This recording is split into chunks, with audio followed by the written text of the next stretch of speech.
Bueno, entonces, terminamos, según recuerdo, en la 233, la vez pasada, a la altura de la liberación de las tesis, ¿se acuerdan? Y la elucidación de los principios. Creo que fue precisamente en ese punto donde dejamos la vez pasada. Así que voy a retomar desde ahí y vamos avanzando. Cualquier cosa, prenden el micrófono y me interrumpen.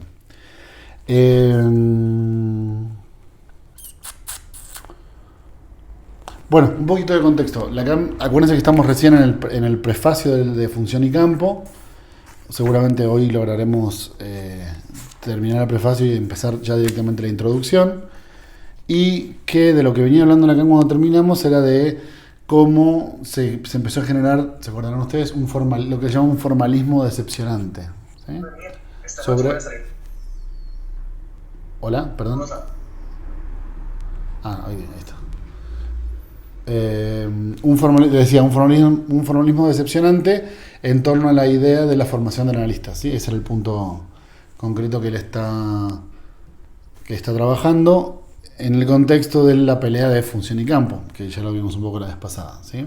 Entonces, bueno, desde ahí voy a retomar. Página 233 en la edición en castellano, y en portugués, no sé, seguramente alguien va a escribir ahora en el chat. Retomo desde ahí entonces. Pero esto debería arrastrar la consecuencia de hacer nuestro propósito primero, si no es que único, de la liberación de las tesis por la elucidación de los principios. ¿Sí? Entonces las tesis quedan liberadas si se logran elucidar los principios que las fundan, ¿sí? Los principios que las articulan, digamos. La selección severa que se impone, en efecto, no podría ser remitida a los aplazamientos indefinidos de una coopción quisquillosa, ¿sí? Para mí coopción es una mala traducción, porque en castellano creo que se diría cooptación, pero bueno. En dado caso lo que se refiere es a una designación, ahora voy a explicar, a una designación quisquillosa, sino a la fecundidad de la producción concreta y a la prueba dialéctica de sostenimientos contradictorios. ¿Por qué? Porque de lo que viene hablando es justamente de cuáles van a ser esos principios que van a organizar las tesis que se están intentando liberar, ¿no? Entonces lo que dice es... esto mientras va sumándose gente y lo voy admitiendo. Lo que él dice es que hay que ver qué tipo de selección es la que se impone para ver cuáles son los, como decíamos recién, los principios que fundamentan las tesis. Entonces, retomo la frase y la explico ahora. La selección severa que se impone, o sea, de esos principios y de esas tesis, no podría ser remitida a los aplazamientos indefinidos de una designación quisquillosa, ¿sí? Quisquillosa en el sentido de arbitraria, que se pueda determinar cuáles son los aspectos que se retoman y cuáles no. Si no, digamos, no va a ser esa la forma en la cual se va a determinar qué principios se retoman y cuáles no se retoman, sino a la fecundidad. Hay dos razones, dos formas en las cuales se va a hacer. Uno, debido a la fecundidad de la producción concreta, ¿sí? Es decir, a lo fecundo que pueda generar esa producción en particular. Y dos, a la prueba dialéctica de sostenimientos contradictorios, ¿sí? Que es la posibilidad que se va dando dialécticamente cuando en la conversación con los demás se comprueba o no la importancia de uno de los principios. ¿Entienden? La clave está mucho más en si ese principio se sostiene dialécticamente en relación con los demás o no. No tanto en una forma quisquillosa en la cual yo pueda elegir, por ejemplo, cuáles son los principios fundamentales. Por supuesto que esta idea hay que tomarla con pinzas, porque bueno, al fin y al cabo, cada autor de alguna forma u otra determina o supone cuáles son los elementos fundamentales para su posición y cuáles no. Así que bueno, eso hay que tomarlo con pinzas. Pero lo que creo que vale la pena destacar es la intención de que esa selección no sea quisquillosa, sino que dependa también de la interacción con los otros. Si eso se puede lograr o no, el tiempo lo dirá, ¿no? Bien, sigo un poquito más. Pero esto no implica de nuestra parte ninguna valorización de la divergencia. Y esto es interesante destacarlo, porque hay toda una idea en el pensamiento lacaniano sobre el problema de la divergencia. Seguramente ustedes lo habrán escuchado un montón de veces, yo lo escuché un millón de veces, que es la idea esta de los post-freudianos desviaron el camino. No sé si lo habían escuchado, pero es una idea súper frecuente que sostiene más o menos una especie como de hipótesis general que se tiende a tener en el ámbito lacaniano, que es más o menos esta. Los post-freudianos desviaron el camino de Freud y Lacan lo que hace es retomar el camino propuesto por Freud.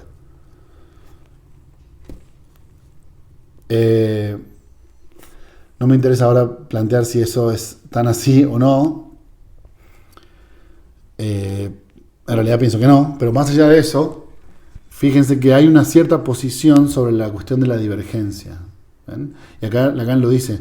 Esto que estamos diciendo, de que no vamos a seleccionar las tesis o los principios fundamentales, no los vamos a seleccionar de manera quisquillosa, no significa, no implica que nosotros vayamos a valorar la divergencia.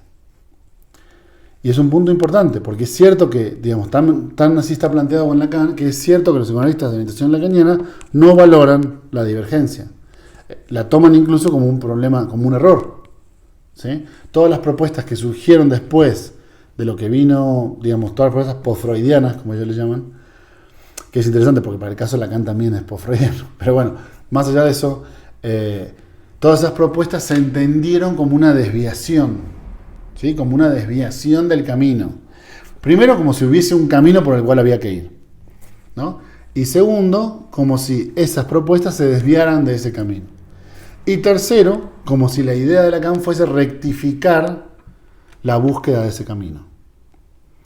Es una idea interesante porque es fundante del movimiento, ¿entienden? O sea, digamos, estuvo desde siempre y sigue estando, porque si ustedes escucharon esa frase, porque sigue estando vigente, la idea de volver a ubicar el camino original. ¿Ven? Como la desviación del camino correcto y la búsqueda de reencontrarnos con ese camino correcto.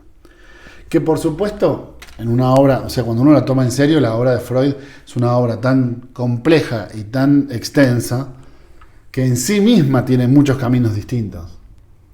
El mismo Freud como autor tiene muchos caminos distintos. Así que bueno, me parece a mí que es un poco ilusorio creer que habría un camino correcto. Pero es interesante que el propio Lacan haga mención de esta poca valorización de la divergencia. Lo digo porque en los próximos 2 párrafos menciona ejemplos sobre esto y hace un poco de crítica sobre esto, que la verdad que a mí no me interesa ahora destacar eso porque es un poco lo que ya les conté la vez pasada y del video que ya les mandé la primera vez, ¿no? De los problemas políticos que aquejaban a la sociedad psicoanalítica francesa justamente en el año 53. Pero bueno, quería hacer este punto de la divergencia porque Lacan, incluso más abajo, habla sobre el tema de la innovación y me parece que va en ese mismo sentido. ¿Ven? Saltando los 2 párrafos que están ahí, que son sobre cuestiones políticas, dice: creemos por nuestra parte que si innovamos, no está en nuestros gustos hacer de ello un mérito. Es una idea muy interesante también, ¿ven? Es una crítica a la cuestión de la innovación. Es decir, Lacan dice, si yo con mi propuesta estoy innovando significa hacer cosas nuevas, ¿no? Estoy haciendo algo nuevo, no crean que voy a hacer un mérito de eso, no es para mí un mérito la novedad. Y sí, claro, por supuesto que ha hecho algo nuevo y por supuesto que surgieron innovaciones muy interesantes de la propuesta de Lacan. Pero yo no quiero destacar eso, sino como ahí para él no está lo meritorio, sino en la rectificación del camino, ¿ven? En la idea de volver. Es una idea muy interesante, la idea del original.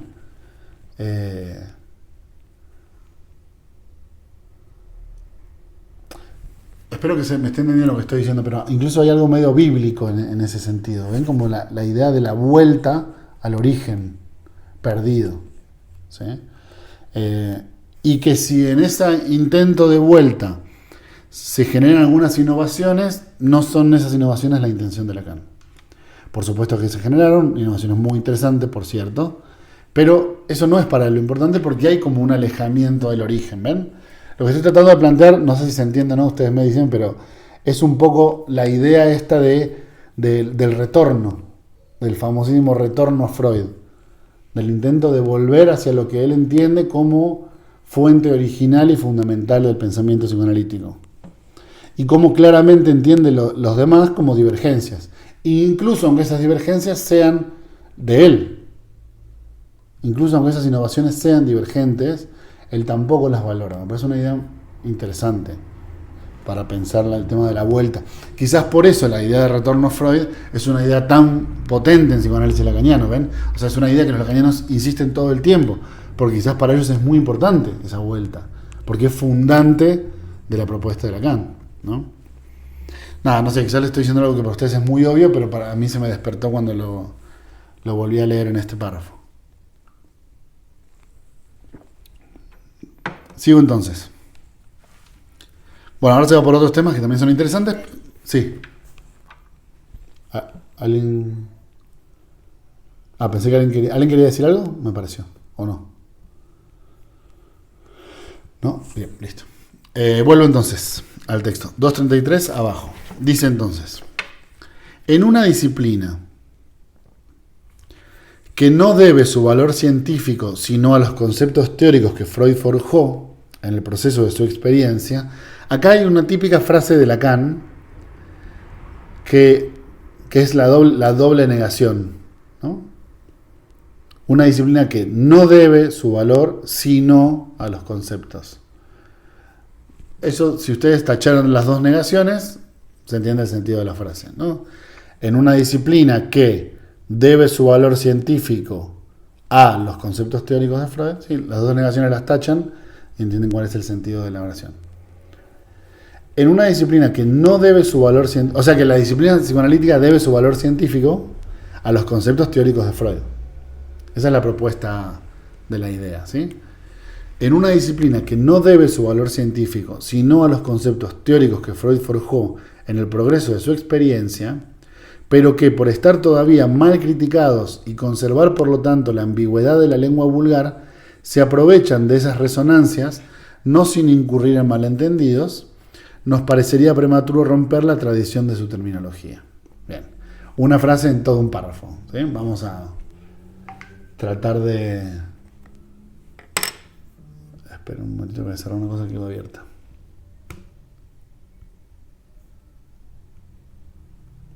Es más, espérenme un segundito, voy a cambiar de red, permítame.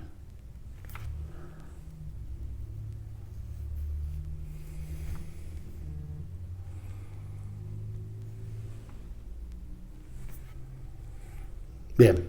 ¿Ahí me escuchan? ¿Ya están? ¿Me ven bien ahí? ¿Sí? Bueno, listo. Sigo entonces. Les decía, toda una frase en un solo párrafo, así que vamos por pedacitos para poder ir entendiendo. Primera idea. La disciplina psicoanalítica debe su valor científico a los conceptos teóricos de Freud. ¿Sí? Esa es la primera idea central. Conceptos teóricos que Freud forjó en el progreso de su experiencia. ¿Sí? Es una idea bastante típica, también psicoanalítica, que el mismo Freud sostiene esa idea, que es de la experiencia clínica que él iba teniendo con sus pacientes, fue desarrollando y fue forjando los conceptos teóricos que fundamentan el psicoanálisis. ¿Sí? ¿Es una participación? ¿Hola? Me confunden cuando prenden sus micrófonos, pero no quieren decir nada. ¿Me están escuchando bien ahí? Sí, ¿no? Bien, solamente... Bien. Entonces, les decía que es una idea que el mismo Freud tiene, que es que él, de la experiencia clínica que va teniendo con los pacientes, forja una serie de conceptos teóricos que se derivan de esa experiencia. ¿Sí? Y esos conceptos teóricos para Lacan son a los cuales el psicoanálisis les debe su valor científico. Ahora, hay un problema con estos conceptos teóricos. ¿Cuál? Dos problemas en realidad, para ser más específicos. Dos problemas. Uno, que todavía están mal criticados. ¿Sí? Que estos conceptos teóricos freudianos están mal criticados. Y dos, que conservan la ambigüedad de la lengua vulgar. Eso es interesante, porque cuando se refiere a la ambigüedad de la lengua vulgar, se refiere a que son conceptos, o sea, son palabras estos conceptos están designados con palabras, y esas palabras que a veces son tomadas del lenguaje vulgar, vulgar significa lego, ¿no? De no psicoanalistas, esa vulgaridad de los conceptos puede llevar cierta ambigüedad, puede implicar cierta ambigüedad. Por ejemplo, ponemos un ejemplo muy concreto como la palabra resistencia. Resistencia en psicoanálisis significa algo muy específico, pero también es una palabra, digamos, del lenguaje, ¿sí? Entonces, quizás cuando alguien dice resistencia, psicoanalíticamente hablando, si eso se entiende como en un sentido vulgar, se puede malinterpretar la intención de lo que se está diciendo, ¿sí? Entonces ahí tienen un concepto psicoanalítico que por ser tomado de palabras vulgares, puede, sujeto, claro, es otro interesantísimo, sujeto, por ejemplo, tal cual. Bueno, ya ven, hay un montón, ¿ven? O sea, que entonces, ¿qué está diciendo Lacan? Extraigámonos un segundo de esta idea para pensar hacia dónde va. Lo que está diciendo es, si el fundamento de la disciplina son los conceptos, tendríamos que más o menos estar de acuerdo en qué significan esos conceptos para entender el fundamento científico de nuestra disciplina. Y entender más o menos qué significa es desligarnos de las nociones vulgares de los conceptos, como por ejemplo sujeto, como bien decían recién, que puede significar, en un contexto cualquiera, puede significar persona. Y si uno lo toma en el mismo sentido en psicoanálisis, se genera un problema, porque en psicoanálisis sujeto no significa persona. ¿Me siguen con esta idea? Esa es la clave del problema de la vulgarización y la ambigüedad, que es que no sabemos de qué hablamos cuando hablamos. Cuando hablamos de sujeto no sabemos de qué hablamos. El mismo inconsciente, por ejemplo, es una palabra que puede ser usada tranquilamente por fuera del psicoanálisis. Y puede significar muchas cosas que en psicoanálisis no tienen ningún valor, ¿no? Como que si alguien se golpeó la cabeza, quedó inconsciente. Eso para nosotros no significa nada, ¿sí? Bien, entiendo que entonces está entendiendo hacia dónde va Lacan. Entonces esos dos problemas. Primero, que los conceptos freudianos están mal criticados, o sea, no se ha hecho una crítica que Lacan considere buena sobre esos conceptos. Y por otro lado, que la vulgarización de la lengua ha permitido cierta ambigüedad en los conceptos, y esa ambigüedad es problemática para el sostenimiento de la disciplina, ¿sí? O sea que la idea de que no entender está bueno no es una idea de Lacan. ¿Entienden? O sea, para Lacan es importante que se entienda de qué estamos hablando. Sobre todo cuando hablamos conceptualmente de psicoanálisis. Para esto también, perdón, ¿no? Pero Freud también fue divergente consigo mismo a lo largo de la teoría, ¿no? En un momento la resistencia era una cosa y en otro momento era otra. Entonces, ¿con qué, bajo esto que estás diciendo, ¿no? ¿Con qué noción uno debería quedarse? ¿Cómo se conceptualiza algo que cambió de definición tanto? Bueno, gran pregunta. Me parece que la clave es poder entender cuál es la definición que estamos usando en cada momento. O sea, yo creo que, fíjate, una persona cuando no sabe de psicoanálisis, eso pasa en todas las disciplinas, pero hablemos de esta que es la que nos interesa hoy. Cuando una persona no sabe de psicoanálisis, te pregunta, por ejemplo, te puede preguntar, Sofía, ¿qué es el inconsciente? Claro, esa pregunta, así planteada, es una pregunta tan amplia que es imposible de responder. Si uno realmente sabe sobre el psicoanálisis, ¿no? Si uno está metido y ha estudiado. Lo primero que uno tendría que preguntar es, bueno, ¿para qué autor? Lo segundo que podría preguntar es, ¿en qué momento de ese autor? ¿Sí? Porque claro, es como todo, a medida que uno se va a hacer, cuando uno ve las cosas de lejos, da la sensación como de una cierta unidad, ¿no? Cuando uno se va acercando, se va dando cuenta que esa unidad es más bien ilusoria y que en realidad todo está conformado de elementos muy complejos por dentro. Entonces, toda pregunta siempre depende del grado de complejidad con el que quieras que te la respondan, ¿no? Pero bueno, para no escaparle a tu pregunta, que es muy buena, me parece que ahí de lo que se trata es de que cuando uno maneje la mayor cantidad de conceptos y la mayor cantidad de definiciones propias de cada uno de esos autores, con mayor complejidad puede entender la disciplina. Y eso no solamente es una ventaja porque la erudición en general es una ventaja, sino es una ventaja porque al mismo tiempo puede entender que no puede haber definiciones más verdaderas que otras definiciones. Vieron que los psicoanalistas cuando pelean generalmente sosteniendo la definición que ellos toman, o que ellos consideran que es la mejor, o que consideran que es la más importante. Pero si esa elección está dada por la persona que lee el texto, no hay ninguna razón por la cual esa definición sea mejor que otra. Volviendo al ejemplo de la resistencia. ¿Qué voy a entender yo por resistencia? Y depende. ¿En qué año? En tal año se entendería esto, en tal otro se entendería. ¿Y cuál es mejor? Es que ninguna es mejor. Conceptualmente hablando, ninguna es mejor. Cada noción sobre cada concepto te va a llevar a lugares distintos. ¿Qué definición de inconsciente es mejor? ¿El inconsciente es el reservorio de las pulsiones? ¿O el inconsciente está estructurado como un lenguaje? ¿Qué definición es mejor? Ninguna es mejor. ¿Entienden? A lo sumo, después, cuando cada uno de nosotros haga una elección ciertamente estética de qué autor le gusta más, elegirá una definición que le guste más. Pero eso no significa que ninguna sea mejor que otra. Entonces, esa es la segunda ventaja de la erudición, que uno se empieza a dar cuenta de que no hay verdades con las cuales combatir otras verdades, sino que de alguna manera todas las verdades coexisten de alguna manera, y lo que hace muy rica y muy compleja esta disciplina es esa posibilidad que vos estás planteando. ¿Sí? Dice Isabel. Entonces, ¿una tampoco es más correcta que otra? No, porque no hay forma de... No habría forma de equipararlas. O sea, correctas en relación a qué, por ejemplo.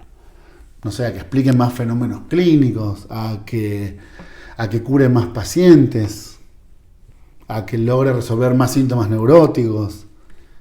Al final se termina reduciendo a que uno elige cuál es el autor que más le gusta y cuál es la definición que más le gusta de ese mismo autor, ¿no? Pero lo interesante de esto es que se vuelve como una red compleja. Y lo que creo que Lacan está tratando de decir es, si nosotros conocemos bien cómo funciona esa red compleja, entendemos más complejamente el funcionamiento del psicoanálisis. Y eso creo que eso siempre es positivo. Entonces, se podría decir que una depende del... Sí, por supuesto. Por supuesto que depende del contexto. Y en cada contexto significan cosas distintas y produjeron efectos distintos. ¿Sí? Por eso yo lo que siento es que Lacan propone como una especie de filosofía del psicoanálisis, ¿ven? Como una especie de estudio serio de los elementos que sostienen esta disciplina. ¿Sí? Diego dice, pero sea cual sea de las dos propuestas de lo inconsciente, va a tener implicaciones en la clínica. Exactamente. Va a tener implicaciones en la clínica, como dice Diego, y va a tener implicaciones en los fenómenos que uno espera ver en la clínica, ¿no? Porque otra vez, el contexto teórico en el cual uno desarrolla las ideas después terminan afectando la observación que uno hace en el campo. Por supuesto. Si ustedes agarran es muy interesante esto, háganlo. Agarran un fragmento de un discurso de un paciente y pregúntenle a un lacaniano, a un freudiano y a un kleiniano. Y van a ver lo que sucede. Cada uno tiende a resaltar elementos distintos de ese discurso, que le parecen más relevantes. ¿Pero por qué le parecen más relevantes? Simplemente por la teoría con la cual acuerda. ¿Hay una lectura más relevante que otra? En términos absolutos, por supuesto que no. Pero bueno, ahí uno termina eligiendo lo que le hace más sentido, lo que le gusta más, con lo cual uno se identifica más también, ¿no? Y eso está muy bien, digamos, pero no hay... Cuando uno comprende que no es mucho más que eso, después no puede caer en esta idea de los demás están equivocados y yo no. ¿No? ¿Se entiende por qué lo digo? Porque no hay una verdad que sea superadora de las otras. ¿Sí? hay una idea neurótica que supone eso, ¿no? La neurosis en general tiende a pensar que lo que yo pienso es más verdadero que lo que piensan los demás, porque lo pienso yo. Pero bueno, eso es neurosis pura. Bien, sigamos. Entonces, habíamos dicho estos dos puntos, ¿no? Que están mal criticados y que conserva la ambigüedad de la lengua vulgar. Sigo entonces. Se aprovechan de esas resonancias, otra vez, ¿no? La doble negación, no sin incurrir en malentendidos. O sea, incurriendo en malentendidos. Nos parecería prematuro romper la tradición de su terminología. Acá, esta última frase es importante, porque Lacan está justificando por qué mantiene el uso de los conceptos. ¿Ven? Lo voy a leer todo de nuevo sin la aposición en el medio, para que vean qué sentido hace. En una disciplina que no debe su valor científico, sino a los conceptos teóricos que Freud forjó en el progreso de su experiencia, nos parecería prematuro romper la tradición de su terminología. O sea, Lacan va a mantener la terminología. Va a seguir hablando de pulsión, va a seguir hablando de inconsciente, va a seguir hablando de síntoma. Aunque eso, en este contexto, signifique algo radicalmente distinto. ¿Sí? Por eso yo les decía que a medida que ustedes se empiezan a meter más en cada autor, van a ir dándose cuenta que los mismos términos significan cosas diferentes. Transferencia, por ejemplo. Transferencia no significa lo mismo en Freud que en Klein, ¿no? Que en Winnicott, por ejemplo. Y mucho menos que en Lacan. Pero se mantiene la terminología. Eso implica, por ejemplo, que Lacan siga haciendo psicoanálisis. Cuando ha habido otros autores que dejaron de ser psicoanalistas, ¿no? Bueno, hay un montón. No hace falta que mencione algunos, pero los voy a mencionar igual. Por ejemplo, Fritz Perls, por ejemplo, cuando creó su propia terapia, la terapia Gestalt, ¿no? O,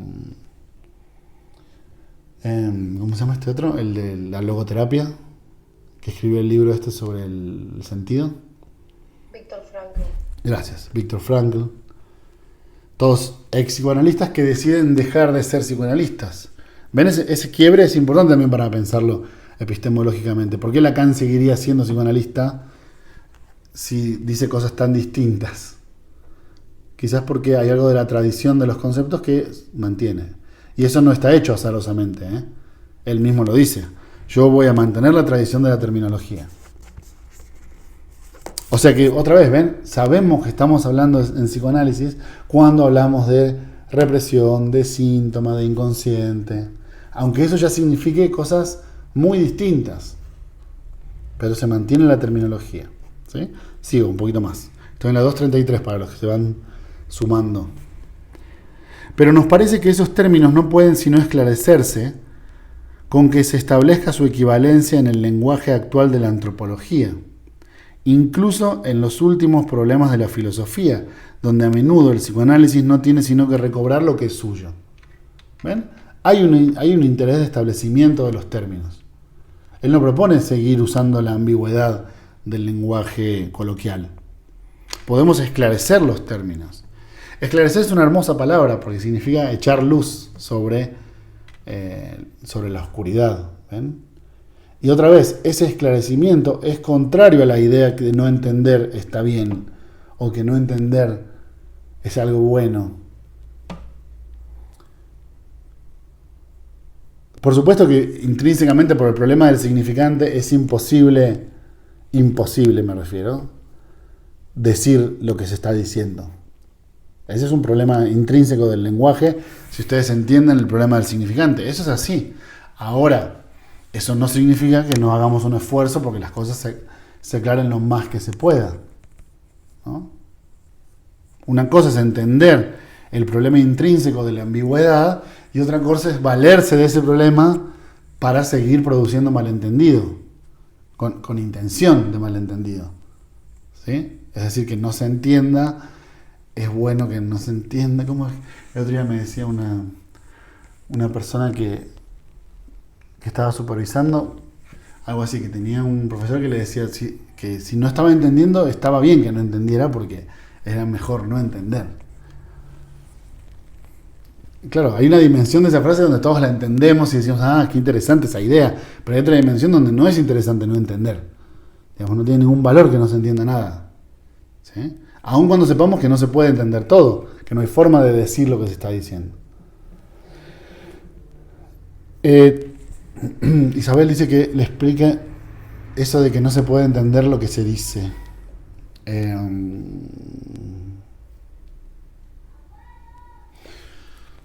No, yo no dije que no se puede entender lo que se dice. Yo lo que dije fue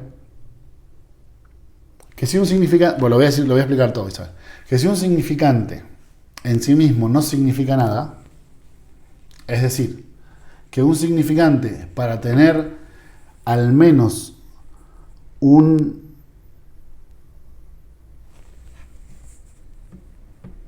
intención de sentido requiere de otro término, eso implica una falla en el significante en tanto la imposibilidad de su identidad. ¿Sí? O sea, el significante no puede ser idéntico a sí mismo. Yo no puedo decir que un árbol es un árbol porque eso no produce ningún sentido.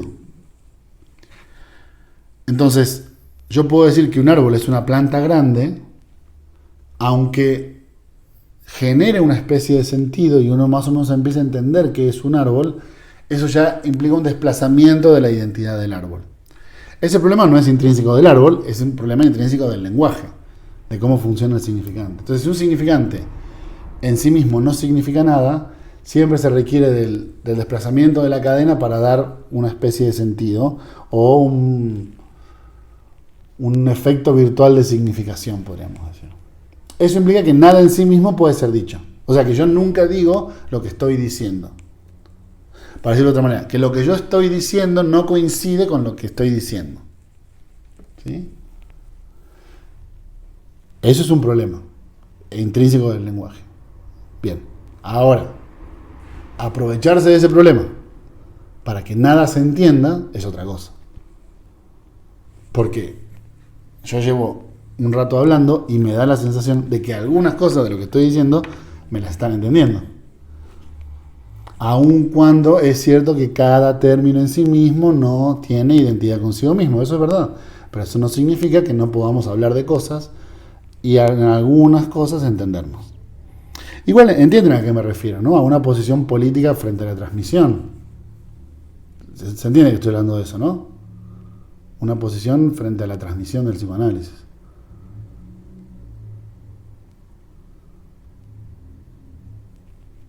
Exactamente, sí, tal cual. No sé de dónde sacaste eso, pero tal cual es así.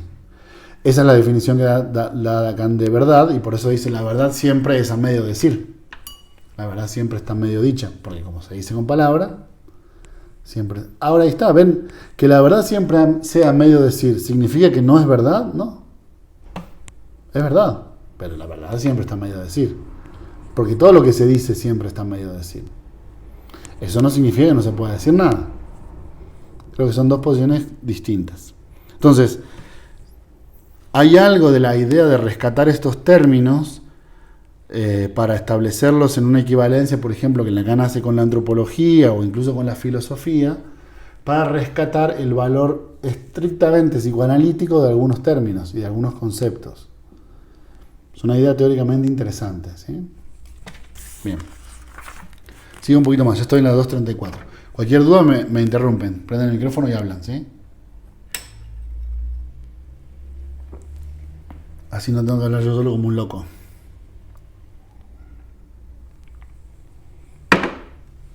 Bien. Seguimos entonces. Urgente en todo caso, nos parece la tarea de desbrozar en nociones que se amortiguan en un uso de rutina. Lo voy a leer todo y después vamos por partes, ¿sí? El sentido que recobran tanto por un retorno a su historia como por una reflexión sobre sus fundamentos subjetivos. Entonces, ¿qué es lo que es urgente para Lacan?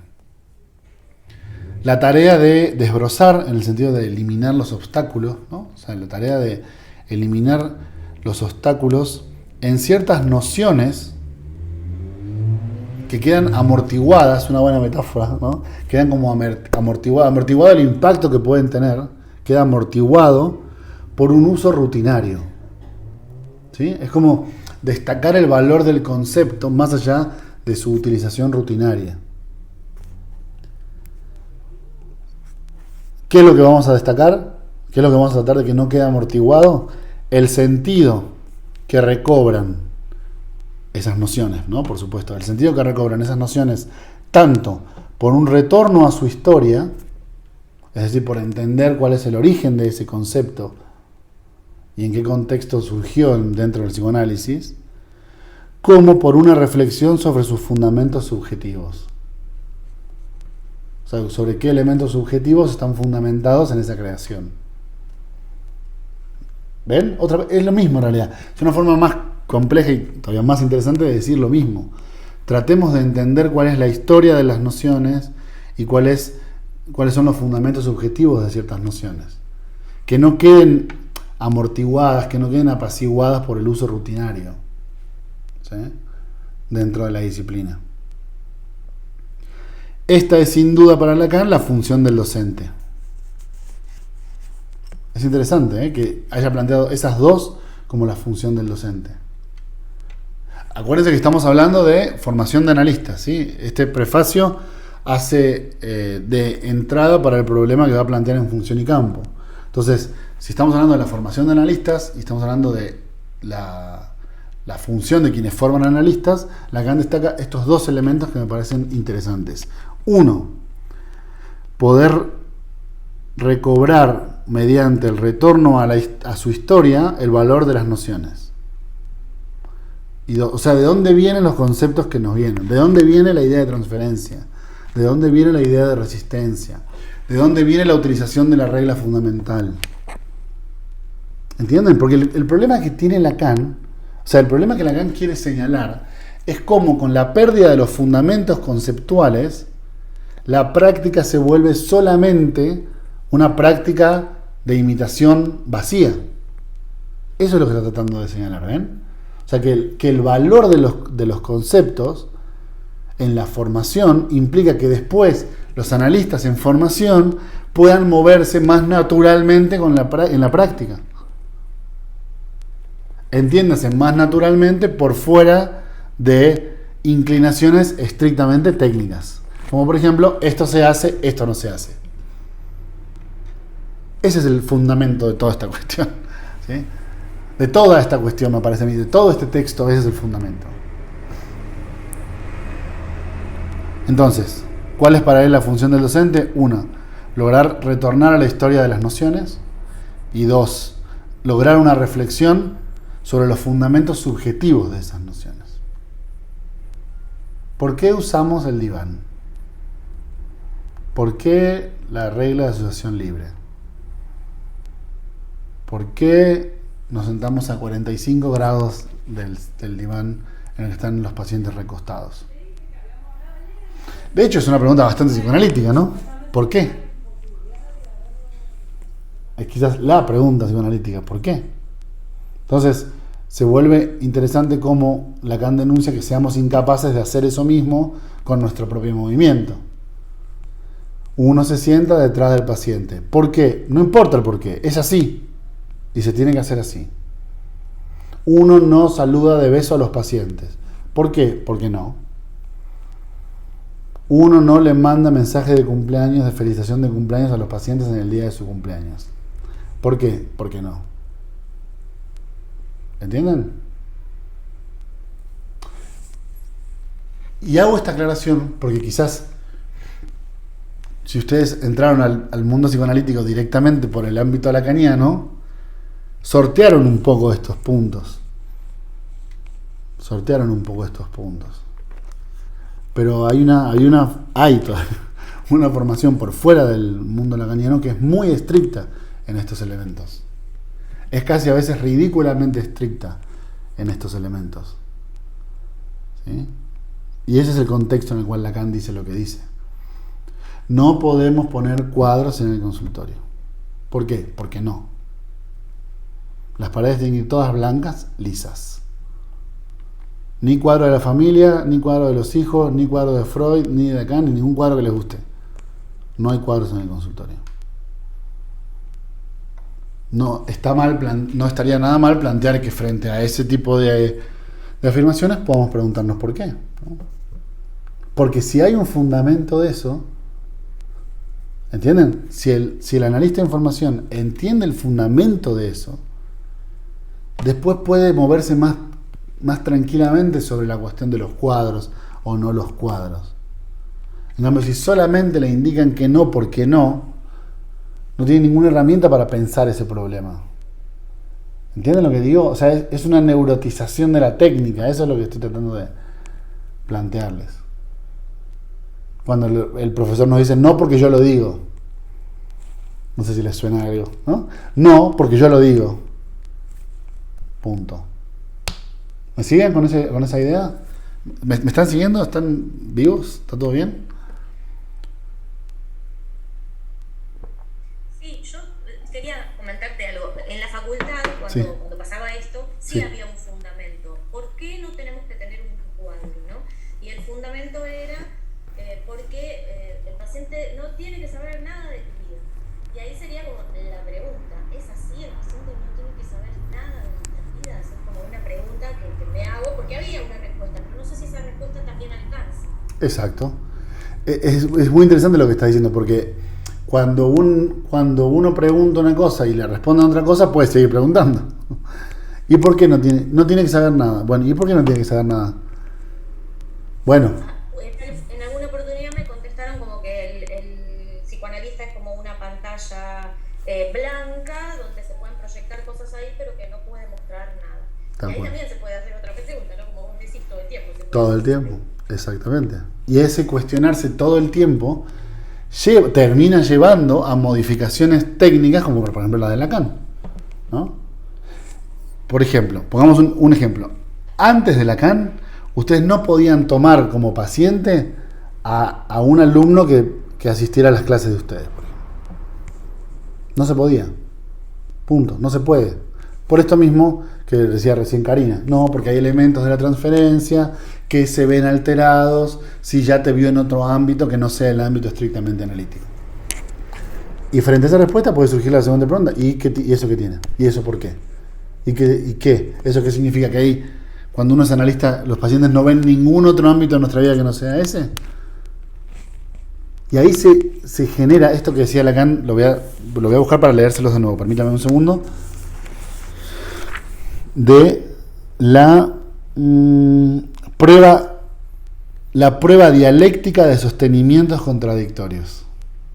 A eso se refiere, ¿ven? A que siempre frente a un argumento se puede anteponer otro argumento y sobre ese argumento discutimos, porque lo importante es la discusión. Después, lo que cada uno de nosotros considere, si pone o no pone el cuadro, me parece que no es lo más relevante.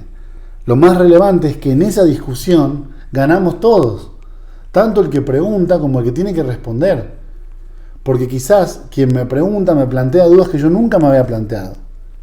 Y quizás cuando Karina te dice, ¿y por qué no tiene que saber nada de tu vida? Yo pienso, sí, la verdad que ¿por qué no tendría que saber nada de mi vida?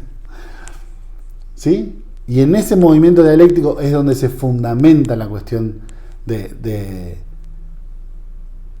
la fuerza de los aspectos teóricos. Porque por supuesto, si ya lo pensamos entre nosotros, después cuando vengan las otras disciplinas a plantearnos las mismas preguntas, tendremos respuestas menos rígidas y seguramente más inteligentes para responder.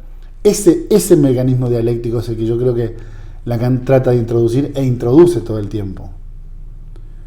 Bueno, voy a leer lo que pusieron, ¿sí? Estoy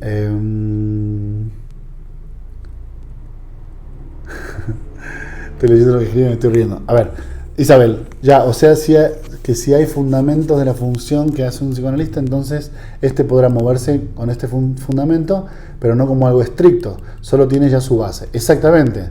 Y la base funciona como los límites de operación del campo, podríamos llamarla así, ¿no? Por poner un ejemplo muy rápido, si nosotros tenemos los límites de operación del campo que son inconsciente, asociación libre, resistencia, eso delimita qué queda dentro y es psicoanálisis y qué queda afuera y no lo es. Pero adentro, ustedes se pueden mover como ustedes quieran. ¿Entienden? O sea, ¿estoy obligado a replicar el estilo de mi analista? ¿Estoy obligado a replicar el estilo de mi profesor? No. Porque el dentro, si yo tengo claro cuáles son los límites del campo, ahí adentro me puedo mover más, con mayor naturalidad. Si no lo tengo claro, quizás sí estoy obligado a identificarme con aspectos imaginarios para que eso se repita tal y como es. Por miedo a pisar afuera, ¿no? Bien. Patricia dice, la falta de problematización es un problema tanto para la formación como para la práctica analítica. Se entiende, aunque me cuesta creer que la respuesta de alguien sea realmente ¿por qué no? No, a mí me ha pasado varias veces, que me han dicho ¿por qué no? Varias personas neuróticas en mi vida me han dicho porque yo lo digo, por ejemplo, o porque es así, y demás. No me van a andar demasiado en eso, pero ya se imaginan. Claro, entonces lo interesante del cuestionamiento es que al fin y al cabo uno termina sacando sus propias conclusiones, ¿no? Porque así como volvíamos, miren, tomamos el ejemplo de Karina con la pregunta. Así como Karina planteaba la pregunta sobre por qué poner cuadros o no ponerlos, o saber o no saber y demás, así hablábamos sobre las distintas ideas sobre, por ejemplo, transferencia o inconsciente. Que uno tenga la mayor cantidad de definiciones a la mano, primero que le va a permitir elegir con la cual se sienta más cómodo. Y segundo, le va a permitir entender que no hay una definición que supere a las demás. Entonces lo mismo con los cuadros, ¿sí? O sea, no hay una respuesta tajante sobre por qué es mejor o no es mejor poner cuadros. Habrá gente que argumenta en un sentido y gente que argumenta en otro sentido. Y de esa argumentación nosotros sacaremos una conclusión. Pero esa conclusión siempre termina siendo particular. Eso es lo interesante de la formación. Ven que el analista siempre es particular, siempre es único, porque depende de porque somos nosotros. Y nosotros tenemos ciertos aspectos únicos, ciertos aspectos que compartimos, como podrían ser los lineamientos generales más o menos del dispositivo, y ciertos elementos únicos que los vamos desarrollando cada uno de nosotros. Y es mucho mejor, me parece a mí, sentir la naturalidad de poder desarrollar una técnica que se asocie a mi personalidad y que yo la pueda llevar a cabo, que solamente tener ciertos lineamientos sobre lo que se puede y lo que no se puede hacer y tener que acartonarme en ese sentido, ¿no? Simplemente piensen en ustedes mismos cuando empezaban a atender y ahora. Esa es la diferencia, ¿ven? Cuando ustedes empezaban a atender, tomaban ciertos lineamientos imaginarios de su analista o de su profesor y los copiaban. Lógicamente, pues no sabían qué hacer con eso.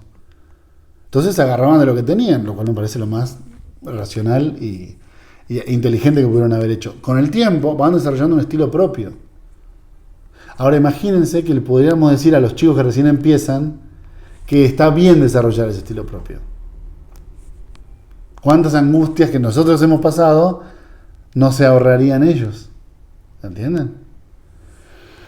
Bien, y dice Pedro que con Google es imposible no saber nada. Por supuesto, por supuesto. Aparte, hay veces que la respuesta fóbica de nosotros como analistas a la fantasía de los pacientes produce más fantasía. Llega el paciente al consultorio. Yo tengo el consultorio en mi casa, adelante de mi casa, ¿sí? Ahora ya casi no atiendo presencial, pero bueno, llegaban los pacientes. Y después de 2 o 3 sesiones te preguntan, ¿y vos vivís acá? Esa pregunta, a ver, ¿es una pregunta que tiene que ver con ciertas fantasías del paciente? Seguramente. ¿Las vamos a analizar? Por supuesto que las vamos a analizar. Ahora, responder sí y no, ¿qué diferencia hace sobre ese análisis? En cambio, no responder genera como más misticismo y ante el agujero en la respuesta aumenta la fantasía del paciente. No solamente si vive ahí o no, sino por qué no me lo quiere decir. ¿Por qué no me lo dice? ¿Qué tendrá de malo decírmelo? ¿Entienden? Entonces empiezan a disparar las fantasías. En una época que se creía que todas esas fantasías provenían del paciente y podíamos analizarlas.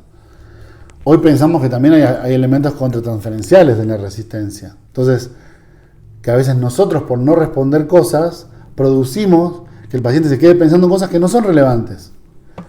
Y lo digo porque a veces uno responde, sí, bueno, atrás tengo mi casa y acá atiendo. Ah, bueno, listo. Bueno, empiezo. Y hablan. ¿Entienden a qué me refiero? Que quizás no son los elementos más importantes de lo que se va a decir ahí. Pero bueno, seguramente ustedes recordarán, cuando recién empezaron, lo que sentían con las primeras preguntas que les hacían los pacientes. ¿Y usted alquila y hace cuánto que empezaste? ¿Y cuándo empezaste a atender? ¿Hace cuánto que estás trabajando en esto? ¿Y estudiaste psicología o estudiaste...? Y uno se sentía bastante fóbico frente a eso. Y es otra cosa que con el tiempo uno empieza a naturalizar. Sí, Karina. Te quería comentar justamente eso, que cuando uno arranca está muy pegado a consejos al médico, ¿no? Entonces está todo el tiempo leyendo los 10 consejos, ¿no? Y me pasó con una paciente que en un momento me dijo que ella tenía una fantasía de que yo no iba al baño, que yo era sobrenatural, él ya no podía imaginar yo yendo al baño, ¿no? Entonces es como, claro, uno se pone tan rígido que genera como contratransferencialmente fantasías donde se queda pensando en mí, ¿no? En vez de en lo que ella la paciente tenía que decir o no. Entonces eso yo con los años lo fui modificando, empecé a contestar así como vos decís, claro. Sí, no, y ya está, digamos, no a esas preguntas.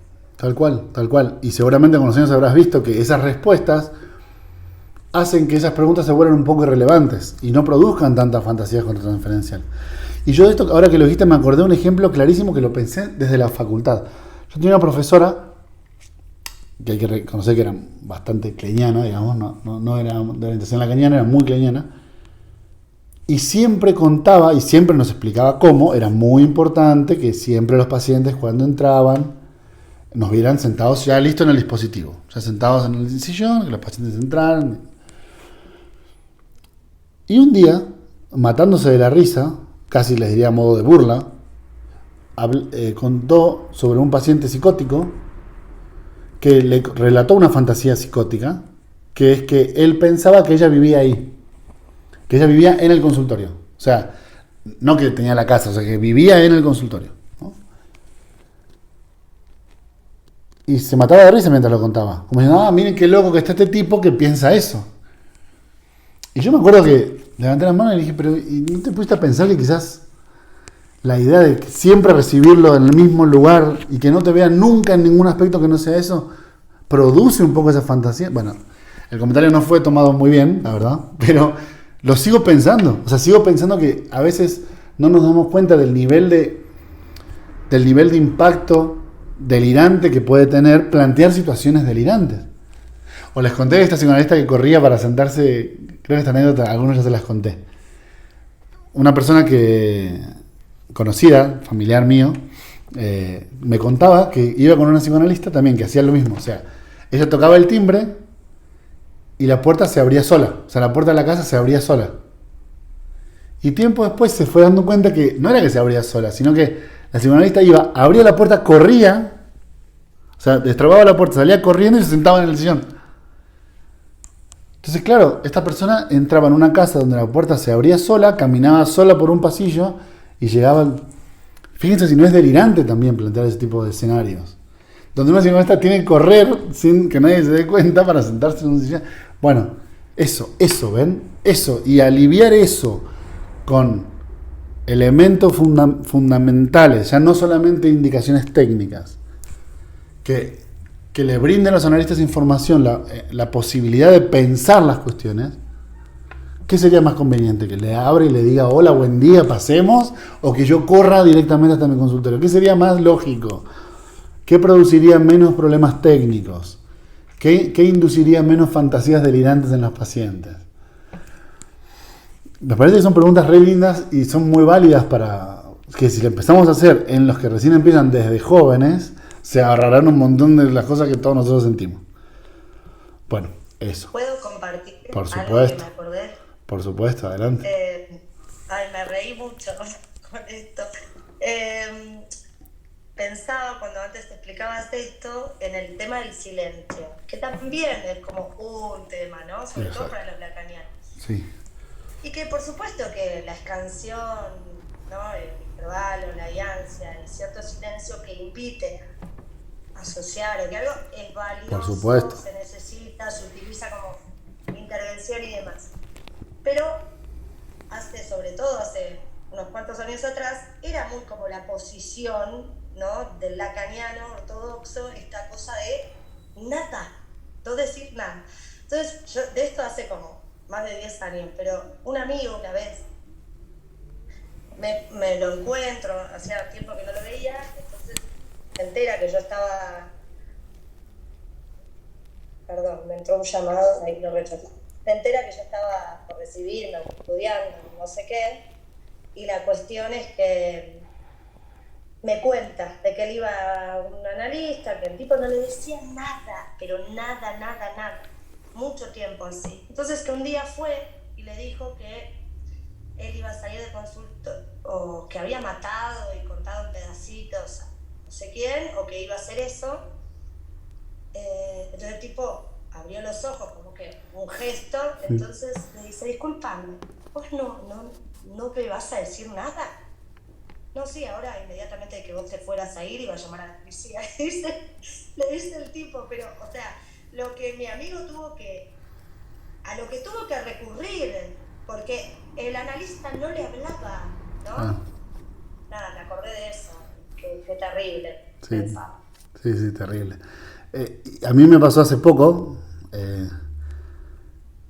una anécdota similar, no tan extrema como la idea de tu amigo, que estuvo buena igual, mucho menos extrema, pero lo mismo, una persona que se entera que me dedico a esto, de nada que ver, ¿no? De otro ámbito, en una situación como más social.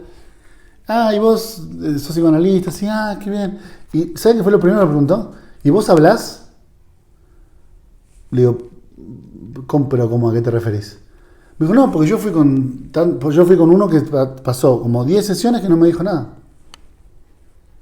Y me fui, porque como no me decía nada, dije, ¿para qué sigo? Y sí, claro, uno dice, obviamente, ¿no?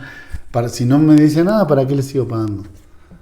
Entonces, claro, pero está esto que vos decís, ¿ves? Y lo interesante es como cuando uno puede contraargumentar y dice, por supuesto que el silencio es sumamente importante, y el silencio es sumamente importante porque habilita la escucha, y la escucha es muy importante. Ahora, ¿eso significa que nunca vamos a decir nada? Que el psicoanalista no interviene, no hace un señalamiento, no hace una interpretación. Es un tema interesante. Y ahora voy a leer otra pregunta que mandaron, pero me acabo de acordar de otra cosa. Una vez también di un curso de introductorio, no me acuerdo cuál era el curso, la verdad. Y una persona me dijo que en su formación, un profesor de la facultad le había dicho que durante los primeros 3 años no diga nada. Ustedes cuando empiecen, los primeros 3 años no digan nada. Me pareció notable, me llamó mucho la atención. Bien, voy a leer lo que han escrito. Isabel dice, me surgió una duda, ¿qué se le contesta a tu primer paciente que te pregunta ¿hace cuánto haces análisis? Bien. Y bueno, ahí se juegan, es que bueno, volvemos a lo mismo. ¿Por qué, así como decimos una cosa, decimos la otra, ¿no?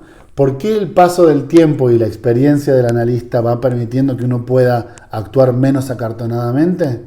Bueno, porque inicialmente uno sabe que no sabe, y ese lugar de saber que uno no sabe lo pone en duda para lo que tiene que hacer. Primero, porque es cierto que es las primeras veces que lo hace y no lo sabe hacer tan bien. Y segundo, porque se juega la fantasía de que el paciente se va a dar cuenta. No es tan complejo, ¿no? Ese es el problema que se genera.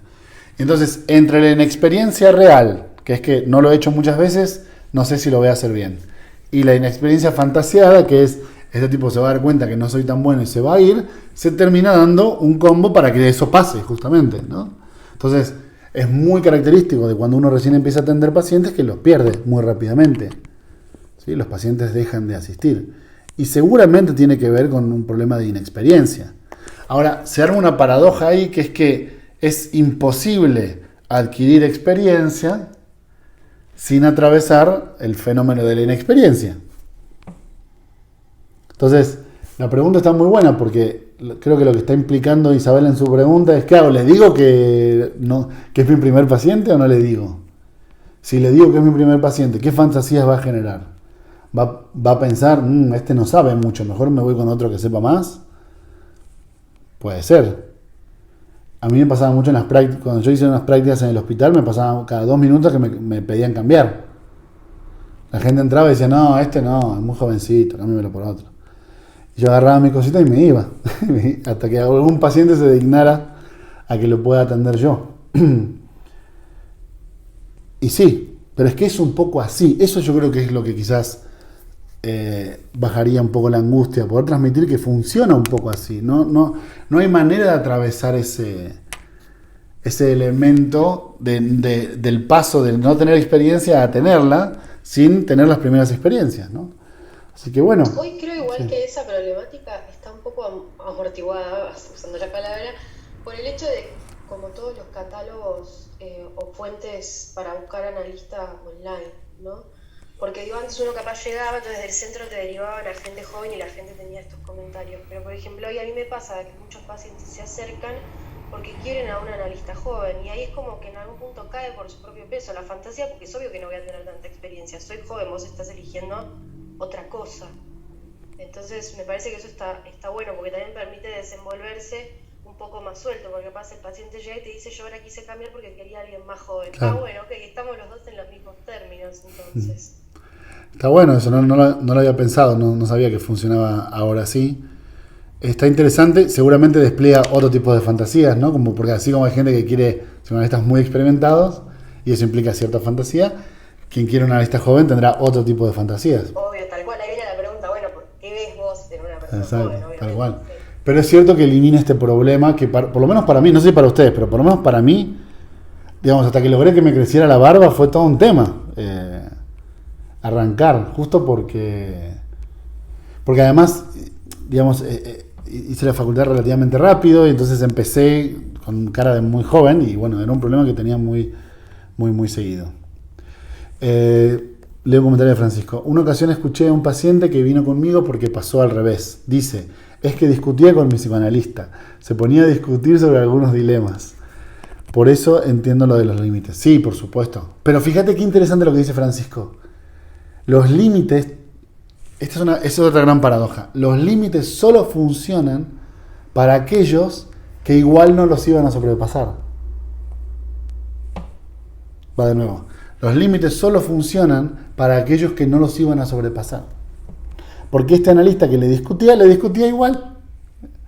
Aunque 80 veces le deben haber dicho en la facultad, no le discutas a los pacientes, no le discutas a los pacientes, no es eso de lo que se trata, lo hacía igual. Porque los elementos técnicos no terminan superando el problema neurótico, ¿ven? Es interesantísimo el ejemplo. Es decir, por más que pongan limitaciones técnicas, esas limitaciones técnicas solo limitan a la gente que igual ya se iba a limitar. ¿Ven? Que somos nosotros los que nos preguntamos. Porque hay gente que no se pregunta nada, ¿eh? Hay gente que termina y no se cuestiona nada y hace lo que tiene que hacer y... Bueno, yo conozco un par que se creen súper analistas para hacer un montón de cosas que yo diría, bueno... ¿Entienden? O sea, se arma esta paradoja. Entonces el límite solo funciona para uno que está todo el tiempo pensando, puta, ¿cuál será el límite? ¿Lo digo, no lo digo? En cambio el psicoanalista discutidor no tiene ningún límite. Él discute. Y discutir, por decirlo menos, ¿no? Porque después hay colegas que se ponen sádicos con los pacientes, ¿no? Que seguramente han recibido algún paciente que viene torturado de algún psicoanalista. Yo he recibido un par. Gente que viene torturada por aspectos sádicos de los analistas, aspectos sádicos no analizados. Dice Fernanda, ahora que estoy envejeciendo la gente empieza a buscar analistas jóvenes, maldita sea. Sí, es tremendo esto. Bueno, bien. ¿Algún comentario más o seguimos un poquito? ¿Alguien más que quiera agregar algo de esto que dijimos? Experiencias personales, todo, catarsis, todo sirve. Así que... Yo te puedo contar cómo analizante, una analista de la EOL, me dejaba 10 minutos tocando el timbre afuera y ella no tenía ningún paciente, me hacía esperar y era algunos días sí, otros días no. Y después yo me recostaba en el diván y ella decía, bueno, vos hablá que yo tengo que contestar unos mensajes. Y se ponía con la cumpa y yo escuchaba el tiqui de los mensajes. Después de 3 meses así, está bien con la EOL, pero le dije que no sentía que ese tratamiento para mí me sirviera y me dijo que no, que yo tenía que continuar. Y le dije que no, y fue como medio un imposible, ni siquiera creo que entré como en análisis, porque era tal lo que me resistía frente a esa imagen. Entonces, ahora que bueno, que puedo leer algunas cuestiones de intervención en lo real, digo, esto sería eso, pero a mí no me sirvió como analizante, ¿no? Claro. Sí, está buenísimo el ejemplo. Me hizo acordar un ejemplo de Lacan, que a veces uno disculpa cosas, ¿no? Con los ídolos que uno tiene y la gente que uno quiere, disculpa cosas, es normal. Pero hay una anécdota de Lacan justo en ese sentido, que estaba el paciente hablando y suena el teléfono del consultorio, que estaba fuera del consultorio, y Lacan le dice, usted continúe, yo ahora vuelvo.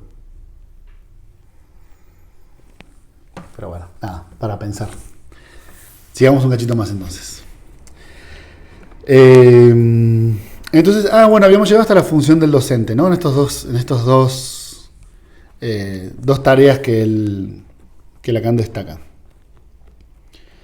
Y dice entonces, descuídesela, ¿no? Se refiere al precio de la experiencia y la tarea del docente, de esta función, y dice, descuídesela, o sea, que si se la descuida, y se obliterará, en el sentido de borrar, se borrará el sentido de una acción que no recibe sus efectos sino del sentido, y las reglas técnicas de reducirse a recetas, quitan a la experiencia todo alcance de conocimiento e incluso todo criterio de realidad. Pero fíjense qué interesante lo que está diciendo. O sea, lo que está diciendo es, no hay que... Porque a veces, vieron que los lacanianos tienen como cierto prurito de hablar de cuestiones técnicas por caer en el miedo a la receta o caer en el miedo en el manual, que me parece un muy buen miedo, ¿no? En este sentido.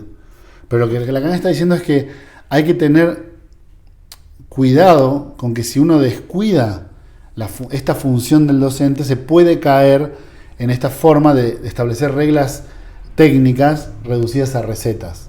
Pero otra vez, por perder los fundamentos, no porque se diga o no la regla técnica. Regla técnica en el sentido de los consejos, ¿entienden? Que alguien diga, bueno, por ejemplo, pongamos ustedes que dicen, Juan, tengo un paciente que hace esto, esto y esto.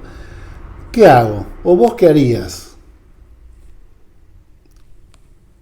Yo creo que yo podría decirles, miren, yo creo que haría esto, o haría esto otro, o haría más o menos así, ¿no? Pero con la excusa de no caer en una receta y no caer en un manual, generalmente la respuesta va a ser como, bueno, habría que ver, es caso por caso, volviendo los elementos técnicos una especie de aspecto oscuro del psicoanálisis. Y esto es, por eso insisto en este punto, es doblemente más grave para los analistas que recién empiezan, porque ellos no tienen con qué compararlo, ¿entienden? No tienen con qué compararlo, porque no tienen ningún elemento de su propia práctica que ya los haya puesto en ese lugar. Es la primera vez que lo están haciendo y por eso te lo preguntan. Entonces, ahí están como las dos polaridades, ¿ven? Que es muy interesante mantenerlas como polaridades para poder aclarar cómo nosotros nos movemos en el medio o nos queremos mover en el medio. Una polaridad sería el manual, que solamente da reglas técnicas y no explica los fundamentos de esas reglas. El otro polo sería, y hay que ver porque todo es caso por caso. Y sí, más vale que todo es caso por caso, obviamente que todo es caso por caso. Ahora, ¿eso significa que yo no les podría decir lo que yo haría? ¿O qué le diría yo? ¿O qué haría en tal situación? ¿O que ustedes no puedan decir qué hicieron con tal paciente? ¿Entienden? En el medio entre estas dos polaridades se rigen toda nuestra práctica. Y yo siento que poder compartir algo de nuestra práctica entre nosotros disminuye esta fantasía de la polaridad que a veces pueden tener los analistas que recién empiezan, porque no tienen con qué compararlo. No sé si estoy siendo claro, no quiero enredarlos demasiado, pero para mí es muy obvio cómo están los dos extremos y cada extremo acusa al otro extremo. Pero en el medio está la realidad, que es que a las 5 viene el paciente. O sea, muy lindo todo, pero ¿y a las 5 qué tengo que hacer? ¿Cómo empiezo? Y esa idea no es menor, ¿ven? Yo no le restaría valor a esa pregunta, porque es una pregunta muy genuina. Bien, sigo un poquito más. Pues nadie es menos exigente, esta frase es durísima, prepárense. Nadie es menos exigente que un psicoanalista sobre lo que puede dar su estatuto a una acción que no está lejos de considerar él mismo como mágica. a falta de saber dónde situarla en una concepción de su campo que no se le ocurre hacer concordar con su práctica. Entonces, primero, qué tremendo que esta crítica sea tan vigente, en la actualidad. Eso me resulta tremendo. Segundo, ¿qué creo que está tratando de decir Lacan? Que los analistas somos muy poco exigentes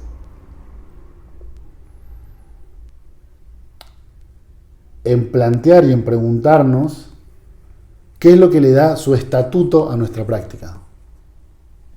Su estatuto a nuestra práctica es una frase muy compleja para decir por qué funciona lo que hacemos, ¿no? O cómo funciona lo que hacemos, o cuál es la explicación de lo que usted está haciendo, ¿sí?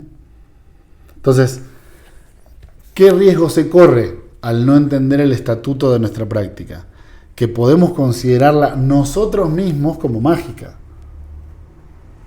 Y ese es el problema. Que los pacientes la consideren como mágica, me da igual. Ellos pueden pensar lo que ellos quieran, ¿sí? De hecho, no están obligados a saber. Eso es lo que ya decía Freud. No están obligados a saber de psicoanálisis para que el método funcione. Así que eso no es problema. Pero que nosotros no sepamos cómo funciona puede hacernos caer en que se trata de una práctica mágica. ¿Por qué? Porque no sabemos dónde situarla cuando consideramos que debería haber cierta concordancia entre nuestro campo y nuestra práctica. ¿Entienden? O sea, campo en el sentido de, como les decía, los límites conceptuales del marco en el cual se introduce nuestra práctica. Tendría que haber cierta concordancia entre una cosa y la otra. De hecho, en psicoanálisis siempre hay mucha concordancia entre los aspectos teóricos y los aspectos técnicos, ¿sí? Como decíamos al principio, no hay una teoría mejor que otra, pero seguramente la teoría que uno elija va a determinar la práctica que uno lleve a cabo. Entonces, el conocimiento de esos fundamentos trata de mantener al campo y a la práctica más o menos emparentados. El desconocimiento de esos fundamentos puede derivar en una idea mágica de cómo funciona. ¿Se entiende? O sea, mágica de cómo funciona significa no saber cómo funciona. Y por arte de magia. ¿Me siguen en ese punto? Lacan lo que dice es que los analistas no estamos particularmente interesados en conocer esos estatutos, ¿sí? El exergo cuyo adorno hemos transportado a este prefacio es un ejemplo de ello bastante lindo. Se refiere a la cita inicial, ¿no? La de Sayanaj. En particular, no habrá que olvidar la separación entre embriología. ¿Por qué dice que es un buen ejemplo? Porque ahí tienen el ejemplo de cómo una cierta noción sobre qué debería versar la formación del analista termina derivando en una cierta práctica del psicoanálisis, ¿sí? Si para mí el analista tendría que saber sobre anatomía, fisiología, sociología, clínica, embriología, básicamente sobre neurobiología, seguramente eso implicará un cierto tipo de práctica. Eso es lo que está tratando de decir Lacan, la correspondencia entre una cosa y la otra. Pero ignorar esa relación produce la sensación de que, ¿por qué funciona ahí por arte de magia? ¿Vieron esa gente que les dicen, bueno, ¿y cómo funciona el psicoanálisis? Venga a mi consultorio y va a ver. ¿Entienden? O sea, ese tipo de argumentos denotan que no hay un interés por lo conceptual, sino más bien un interés por la práctica como tal. Pero como si la práctica no sé cómo decirlo. Como si la práctica se autoalimentara a sí misma. ¿Me siguen en esa idea o ya los perdí con eso? Como si la práctica en sí misma fuese justificación de la propia práctica. Y eso es... Cualquiera de ustedes que haya leído la historia del psicoanálisis sabe que eso es muy dudoso, porque cualquier práctica que implique sugestión puede funcionar. ¿No? El método catártico, la hipnosis, cualquier sugestión como la que pueden ver en cualquier grupo de esos de sugestión que ahora están de moda, eso funciona, por supuesto que funciona también. Pero, entonces, digamos, endilgarle al funcionamiento de la práctica el valor de la práctica es un error conceptual grave. Esto es como esa idea del Samarch, ¿no? Samarch. Esto funciona porque funciona. Y si funciona, no lo toques, déjalo funcionar. Sí, en realidad se espera de nosotros algo mucho más profundo que eso. Funciona mientras esté el hipnotista presente. Claro, funciona mientras la sugestión se mantenga. Fue la razón por la cual Freud abandona el método hipnótico y el método catártico, porque se da cuenta que no es que la sugestión no funciona, pero requiere de la relación con el médico. Entonces, volvemos a lo mismo, ¿ven? O sea, por eso digo que es tan terrible que esta crítica sea tan actual. Como el problema que este movimiento viene a resolver, me refiero al lacanismo, este movimiento viene a resolver, se termina instituyendo exactamente en el mismo problema. Es lo que Lacan llamaba el problema de la revolución. A rey muerto, rey puesto. ¿Ven el problema? O sea, ¿ven el problema que él denuncia? ¿Ven el problema que él denuncia? ¿Puedo hacer una pregunta? Por supuesto. Esto también puede llevar a que haya funciones en el analizante que no se terminan de establecer, porque digamos, si yo estoy parada en la función de que no sé lo que hago y que es magia, o sea, que de repente un día la persona empezó a mejorar eso es mágico, la persona quiere lo mismo y entonces la posibilidad de que eso siga operando fuera del consultorio también se vuelve como medio mágico. Claro. Es como, bueno, un día lo logro y otro día no, digo, la asertividad no. Es como que ahí no hay tratamiento posible, hay un tratamiento ahí. Es que yo creo que ese es el punto más interesante. Yo tengo un amigo que se llama Leandro, que tiene una hipótesis muy interesante en este sentido que vos decís. Lo que él dice es, aunque los mismos analistas no se den cuenta, hay una noción de tratamiento que ellos tienen. Es una idea muy buena. Yo no lo había pensado. Que es que, aunque acá entre nosotros ellos te vayan a decir que no, yo no tengo, por ejemplo, el caso por caso. No, el caso por caso es la única regla. La única regla es que ningún caso es igual a otro. Entonces todo va cambiando siempre. Y lo que él dice es, no es cierto. No es cierto porque si no, no se daría esto que decíamos recién de la experiencia. Que a medida que uno va ganando experiencia, ya no le angustian las mismas cosas que al principio. Entonces, pero eso es una idiosincrasia irreproducible. Exactamente. Exactamente. No transmitible. Esa es la idea que tiene mi amigo. Esa es una idiosincrasia que es imposible de transmitir. Y por eso te plantean la idea de, y haga usted lo que pueda con esto.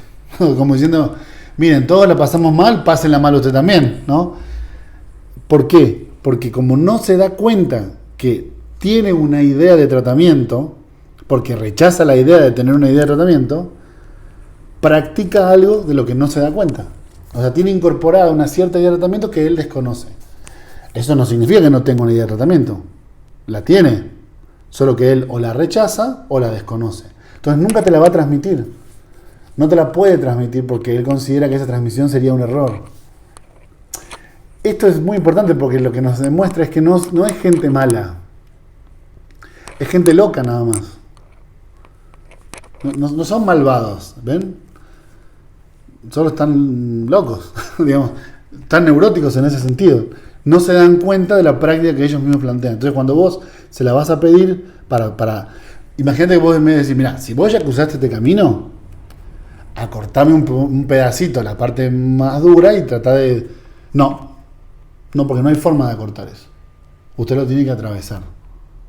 Bueno, mi primer supervisora era así, ella me daba muchos datos descriptivos del caso, como bueno, este paciente está posicionado acá o le está pasando esto, y yo era, bueno, bárbaro, sí, eso lo veo, ¿cómo hago con Claro, eso? claro. No, es el caso por caso. Claro. Yo, pero ¿para qué estoy supervisando entonces? Claro. Pero bueno, es otra idea de supervisión, ¿ves? Porque la idea de supervisión es, yo no debería decirte qué tenés que hacer porque vos tenés que descubrir qué tenés que hacer. Esa idea está muy arraigada, seguramente la han escuchado de una u otra manera, que es, si yo te dijera cómo hacer, no solamente no te estoy ayudando, sino te estoy haciendo un daño. Porque vos tenés que descubrir pero ese los camino. aspectos técnicos de la práctica son difíciles de poder enhebrar al principio, porque una cosa es la transferencia como te la muestra Freud, que es un caso donde se veía muy calado. Pero después se supone que no sé, esta es mi idea, que uno pueda resaltar en el supervisor aspectos técnicos que se están jugando ahí, ¿no? Porque si no... Es que yo pienso lo mismo que vos, solo te estoy explicando cómo lo piensan ellos. Yo pienso lo mismo, pero te estoy explicando cuál es la lógica por la cual no logran acceder a eso, no por maldad. No quieren que... O sea, hay algo en ese atravesamiento de la experiencia que ellos consideran positivo para que vos lo atravieses. No es maldad, es peor, es bondad, que es mucho peor que la maldad. Entonces se arma este movimiento donde lo técnico realmente tiene que ser relegado, porque si no, yo te estaría imprimiendo mi forma a vos. Y como yo no tengo forma, no tengo que imprimirte. Pero bueno, volvamos a lo de mi amigo, que respondía a esta pregunta que vos planteás. Lo que él dice es, ellos tienen una manera, solo que ignoran esa manera, o no la ignoran, pero no la quieren compartir públicamente, porque consideran que sería un error. Entonces no es que va para ningún lado. Es un giro más a lo que dice Lacan. No es que sea mágico. Es que yo sé que no es mágico, pero te lo tengo que seguir mostrando como si fuera mágico, porque no puedo mostrarte el truco detrás de la escena. Que es un poco lo que uno les pide en supervisión. Dígame cuál es el truco, para ver si yo también lo puedo hacer, para ver si me puedo dedicar a esto. Y la respuesta es, no hay truco. Usted desarrolla su propio truco. O porque no te lo quieren compartir, porque sienten que te harían un daño, o porque no lo saben directamente. Aunque lo practiquen. ¿Sí? ¿Me siguen? Porque si realmente fuese caso por caso, la angustia del primer paciente sería la misma angustia que el paciente 25 años después. Porque es completamente nuevo. Y no es cierto que es completamente nuevo. Porque hay algo de la experiencia que ellos van afinando en la forma de operar. El problema de transmisión se resume a esto que dice Lacan, ¿ven? O sea, que si yo estoy entre los dos polos, o sea, si yo te doy una idea técnica, es un manual, es una receta, o solamente te tengo que decir lo que tenés que hacer técnicamente, no me importa que entiendas o no entiendas. Lo importante es que practiques como debes practicar. Yo lo que les propongo pensar es que en el medio hay toda una serie de grises distintos. Donde si vos me preguntas, por ejemplo, ¿y vos qué harías con tal paciente? Yo te puedo decir lo que yo haría. O sea, implicando que, uno, no es una verdad universal, dos, no tenés que hacer exactamente lo mismo, pero te digo lo que yo haría. ¿Se entiende? Eso para mí es un punto intermedio entre la posición o del manual, que sería un error grave, o del oscurantismo total, que sería otro error grave. Quizás en ese sentido, si avanzamos por ahí, podemos echar un poco de luz, sobre todo en el tema de la formación de analistas, donde las dudas son prácticamente totales. O sea, casi que ignoro todo lo que tengo que hacer, así que cualquier dato que usted me pueda ayudar, me sirve, ¿no? Y si frente a eso la posición es no, porque usted tiene que atravesar este camino, es como si, termino con esta idea, es como si ese sufrimiento fuese formador. Esa es un poco la idea. Usted golpéese contra esto, tropiece, porque hay algunos de esos tropiezos que es formación. No digo que esté bien y que esté mal, solo creo que eso es un poco como lo piensan y por eso creen que nos hacen un bien cuando no nos dicen nada. Bueno, ¿alguna otra duda, pregunta, comentario? ¿Algo más para cerrar por hoy? ¿Experiencia? Yo, por ejemplo, me acuerdo mucho de un compañero ahorita, me estoy acordando, que me preguntaba, oye, ¿cómo le hago cuando entra un paciente a consulta? ¿O tú qué haces para que no te vaya a denunciar, que te respalde por esta cuestión de redes sociales y que claro, si una mujer al consultorio y estás a solas y acoso sexual, cosas así? Uh-huh. Y bueno, pues yo no tengo no he tenido ese problema, entonces no haría nada, ¿no? En ese sentido, pero puedes hacer un contrato y como dices, ¿no? Eso te puede funcionar a ti, pero no sé si necesariamente me funciona a mí o le funciona a alguien más. Entonces siento que también es eso de los límites, ¿no? O sea, como jugar mucho con eso, pero también por eso preguntaba hasta dónde sí, hasta dónde no, o ahí cómo sabe él mismo, ¿no? Y es un punto que siempre queda en un gris que es súper interesante, pero al mismo tiempo súper angustiante, ¿no? Que porque el otro extremo, está muy bien lo que tú estás diciendo, porque el otro extremo es, bueno, entonces que permitimos cualquier cosa. O sea, y llega un punto donde también uno termina teniendo que elegir. O sea, te ponen esta dicotomía de los dos extremos. Ok, la institución que dice todo tal y como debe ser, o la libertad por fuera de la institución que puede ser que haga lo que sea. Y lo que sea ya sabemos lo que significa, ¿no? Cosas terribles que hacen la gente con los pacientes. Y llega un momento donde uno dice, bueno, ¿qué prefiero? ¿No? Hay gente que prefiere las reglas de la institución, sabiendo que eso limita un montón de cosas, pero cuida otras. Y hay gente que prefiere por fuera de la institución, sabiendo que eso habilita un montón de peligros, pero habilita otras cosas que también son buenas. Es un poco lo que le pasó a Lacan, ¿no? Cuando él empieza a hacer modificaciones técnicas, lo que intentan hacer de la parte de la internacional es echarlo directamente, sacarlo. Porque consideraban que esas modificaciones técnicas eran errores graves para alguien que fuera psicoanalista. Y Lacan pensaba que sin esas modificaciones técnicas se pierde mucho de lo que el analista puede hacer. Yo creo que las dos ideas son válidas. El problema es la posición que va a tomar uno al respecto. Eso es lo que realmente es interesante. Porque si bien es una discusión súper interesante, no tiene respuesta final. O sea, al final no hay otro del otro y no hay garantía. Y si vos... No, todos... Voy a decir esto y termino. Todos teníamos un compañero en la facultad que era medio raro y terminó teniendo el título igual que todos. O sea, y yo no sé si quiero preguntarme qué hace cuando cierra la puerta de ese consultorio, porque tengo miedo que saber eso me angustie un montón. Ahora, ¿eso significa que yo soy que yo estoy capacitado de alguna manera para decirle que él no puede atender, por ejemplo? ¿Ven? Es una paradoja súper difícil de resolver porque creo que no tiene respuesta última y final. Pero uno tomará una cierta posición y será la posición ética con la que uno más o menos se maneje. Isabel dice, bueno, yo he escuchado que el camino del analista es muy solitario. ¿Por qué dicen eso? No sé, supongo que bueno, charlarán mucho con sus colegas. Yo charlo mucho con mis colegas y no me siento tan solitario. Podría pensarse como que un supervisor se corra del lugar indolente y no por eso deje de abstenerse de generalizar o proyectar un manual. Claro, eso está buenísimo. Ese punto intermedio me parece genial.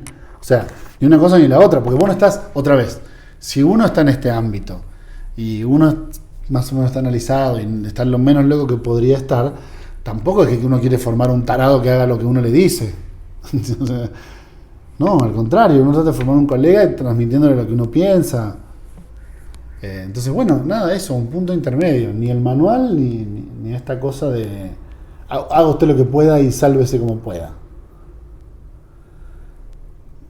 ¿Qué tal que tú eras el raro y aquí estamos? Claro, yo era el raro, todos decían, este seguro se va a hacer lacaniano, seguro decían todos. Bien. Bueno, nada, por hoy vamos a dejar acá.